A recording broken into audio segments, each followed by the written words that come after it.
বন্ধুরা, আবার একটা নতুন রান্না নিয়ে চলে এলাম। বাড়িতে তৈরি করেছি পনিরটা হালকা ভেজে নিয়েছি।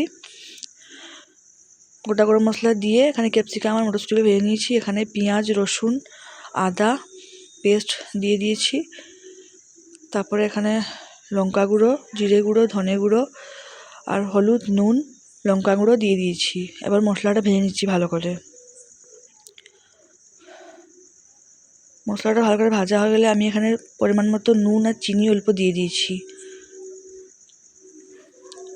তারপরে এগুলো ভেজে রেখেছিলাম আগে মটরশুঁটি আর ক্যাপসিকামগুলো, সেগুলোও দিয়ে দিচ্ছি। সেগুলো দিয়ে ভালোভাবে মিশিয়ে নিচ্ছি। মিশানো হয়ে গেলে আমি এখানে অল্প সয়া সস আর টমেটো সস, অল্প ভিনিগার একটু দিয়ে দিচ্ছি।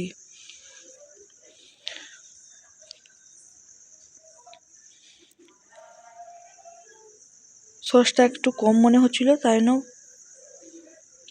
আবার একটু টমেটো সস দিয়ে দিচ্ছি। মিশিয়ে নিচ্ছি ভালো করে।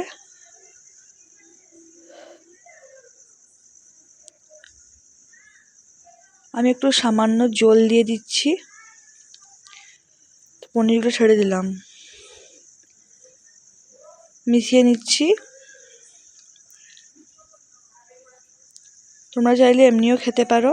আমি একটু সামান্য জল দিয়ে আর কিছুক্ষণ বসিয়েছি।